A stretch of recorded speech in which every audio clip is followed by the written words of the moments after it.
మీరు రిజెక్ట్ చేసిన క్యారెక్టర్స్ ఏవైతే ఉన్నాయో, సినిమాలు కావచ్చు, క్యారెక్టర్స్ అవ్వచ్చు, అవి if they went on to become big hits or blockbusters, అప్పుడు జరిగాయా ఇంతవరకు? అట్లాంటి ఒక సందర్భం వచ్చిందా? Did you ever? అంటే reject is a harsh word. Reject కాదు అంటే టైం లేకో, స్కెడ్యూల్ సెట్ కాకో, whatever, when you're doing other films అట్లా.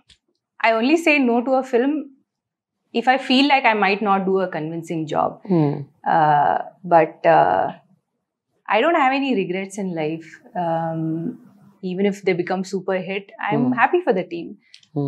It's a good thing for the industry. But ఒక క్షణం అనిపిస్తుంది కదా, అరే ఉండాల్సిందే, అయ్యో అనవసరంగా నువ్వు చెప్పాను అని.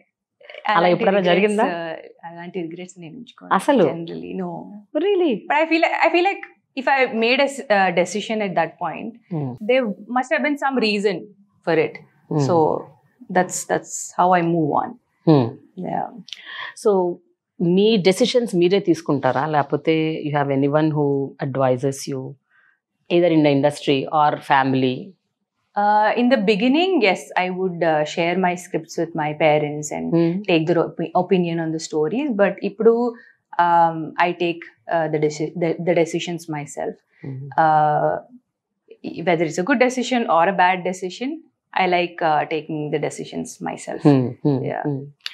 When you choose your characters e kaadu, even when you choose the banners or the producers, or ఎప్పుడైనా కంప్లీట్ గా స్క్రిప్ట్ బేస్డ్ గానే వెళ్ళిపోతారా, లేకపోతే అరే it's such a big banner, a big producer, a very big star, so character doesn't matter, చేసేద్దాం అని ఎప్పుడైనా అనుకున్నారా? Did you ever think that way?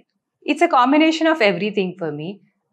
Apart from the script, my character is very important.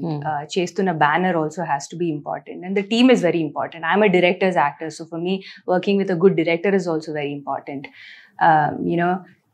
A lot of times the people I work with inspire me, motivate me. So manchi script undatam, manchi character undatam, manchi team undatam chala important. So it's a combination of everything.